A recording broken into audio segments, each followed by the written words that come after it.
皆さんまた来てくださってありがとうございます。ご無沙汰しております。こちらマンハッタンニューヨーク木曜日の朝ですということでね、時差ボケでね寝落ち連続の私なんですけれどもね、1ヶ月ご無沙汰したらもうトランプ祭り状態で、左翼ご乱心状態もすごいってことで上げたい動画ばかりなんですけれども、どの分野から着手するべきか迷っております。この件について詳しく知りたいなどありましたらコメントくださいってことでね、1ヶ月前から現在に至るまで同時の活躍目覚ましく、同時に発狂軍団もすごく目覚ましくですね、恐ろしい政府省庁の首都名金ザックザクでがっつりカット、すごいですね。前回ねウガンダへの避妊具30億ってどんだけ大盛んなんですかっていうことから、ドン年金機構の年金受給者300歳、おいこの国建国以前よりご存命なのかっていうことでね、3月頭のトランプさんの一般教書で、大先輩のご存命で我が国は思っていたより健康なのかボビーと言って会場の爆笑を誘っておりました。ということでね、一般教書もあったんですよね。これもまた乗っけていきたいと思うんですけど、ここのとこのまとめで言うと、先週土曜日にイエメンのフーシ過激派テロ軍団にトランプさんが攻撃を開始っていうことで、アイシス指導者含めた面々がすでに死亡している。人質返さないっていうことでイスラエルがガザ攻撃。そして火曜日はトランプさん、プーチンと会談。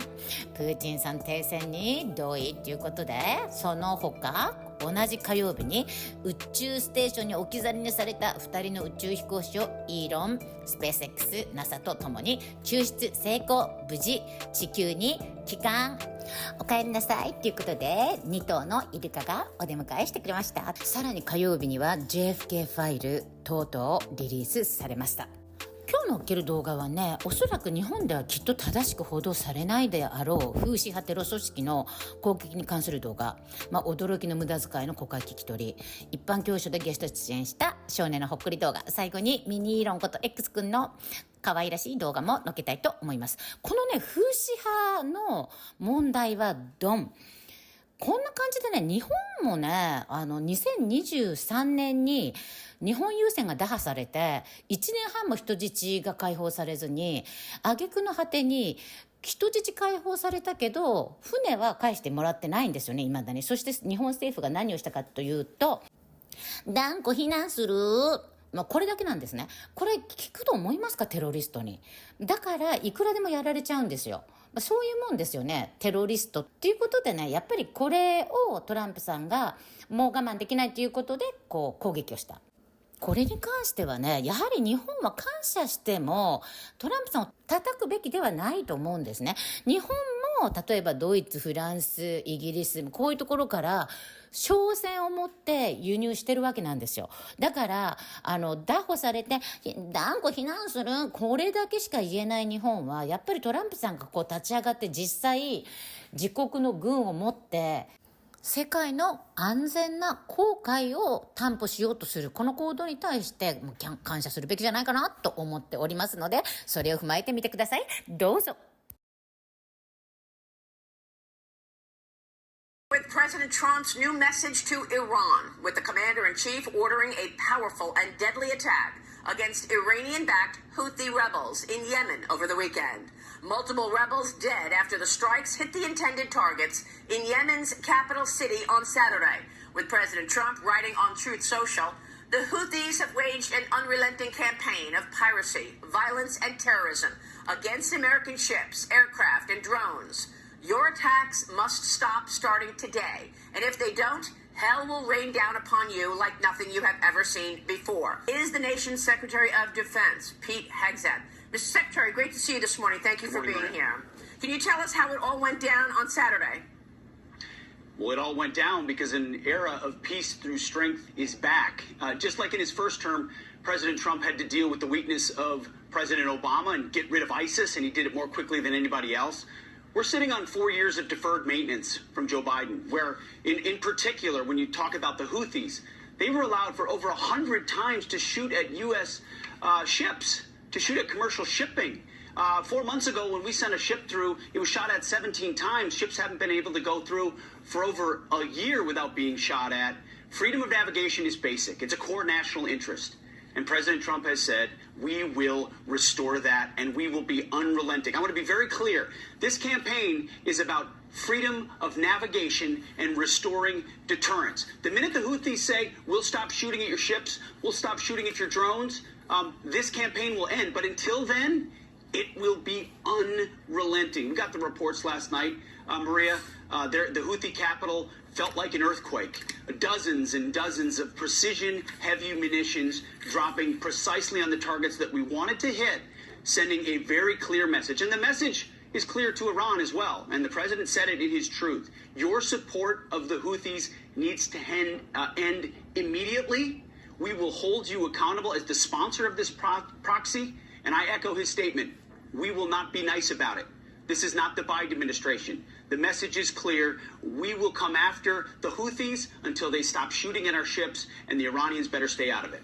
And there's so many implications to this. I remember last year when this was happening, basically every day or every other day that our ships would get harassed by these rebels. And what ended up happening from an economic perspective as well, many commercial ships were afraid to even go into that route in the Red Sea. They were going around the Horn, and it was costing much more money, sending oil prices higher because it was much more expensive for the longer travel. So it's not just a national security issue, but an economic one as well. 100%. And the president understands that.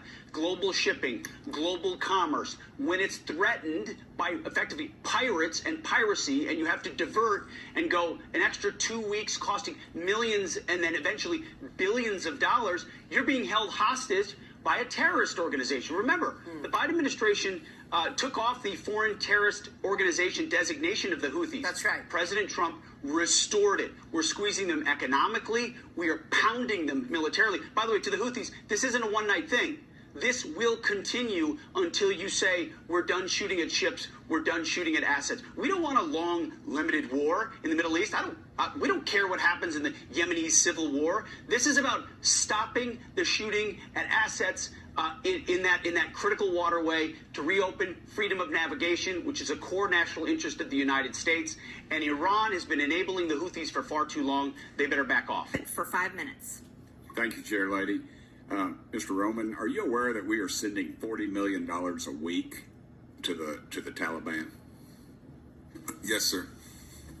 Can you name other instances of foreign aid going to terrorist organizations?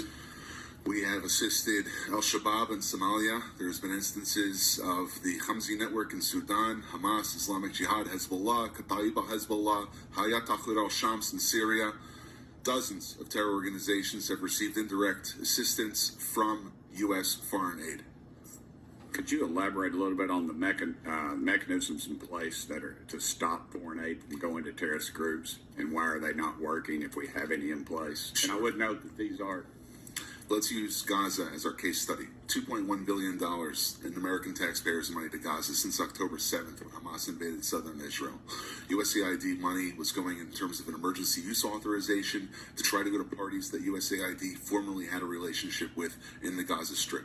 They had to have been vetted by OFAC. They should have been vetted against the special designated terror list from the State Department and from other Treasury organizations.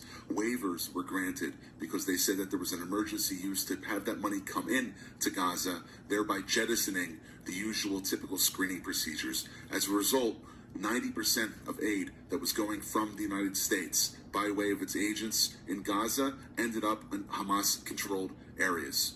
And this is ridiculous. Essentially, what the U.S. assistance to Gaza did was underwrite the ability for Hamas to survive until the ceasefire was just passed a few weeks ago. There was no strategic thought for it, and there was no screening. Gallery tonight is a young man who truly loves our police. His name is DJ Daniel. He is 13 years old, and he has always dreamed of becoming a police officer.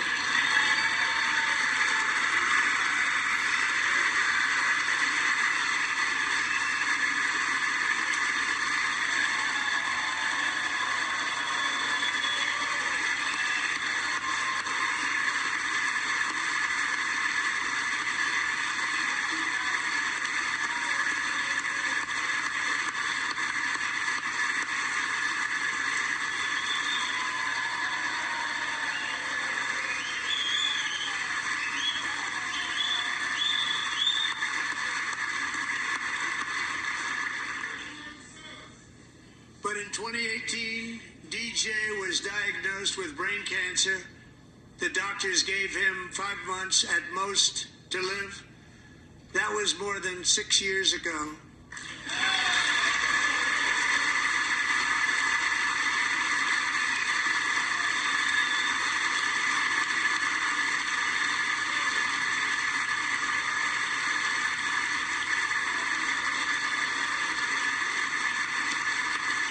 Since that time, DJ and his dad have been on a quest to make his dream come true, and DJ has been sworn in as an honorary law enforcement officer actually a number of times. The police love him, the police departments love him. And tonight, DJ, we're going to do you the biggest honor of them all. I am asking our new Secret Service Director, Sean Curran, to officially make you an agent of the United States Secret Service.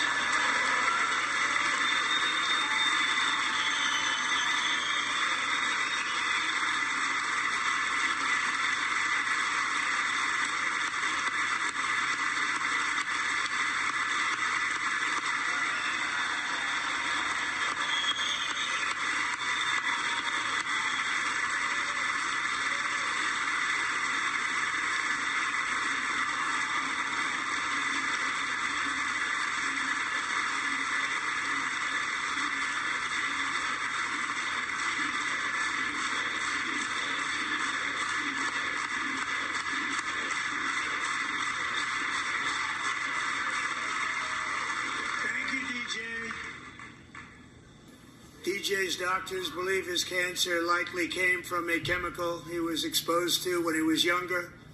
Since 1975, rates of child cancer have increased by more than 40%. Reversing this trend is one of the top priorities for our new presidential commission to make America healthy again, chaired by our new Secretary of Health and Human Services, Robert F. Kennedy, Jr.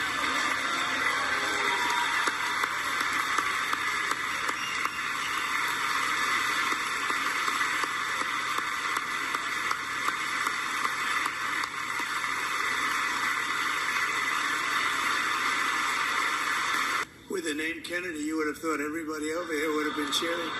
How quickly they forget. Our goal is to get toxins out of our environment, poisons out of our food supply, and keep our children healthy and strong. As an example, not long ago, and you can't even believe these numbers, 1 in 10,000 children had autism, 1 in 10,000. And now it's 1 in 36. There's something wrong. 1 in 36. Think of that. So we're going to find out what it is, and there's nobody better than Bobby and all of the people that are working with you. You have the best to figure out what is going on. Okay, Bobby, good luck. It's a very important job. Thank you.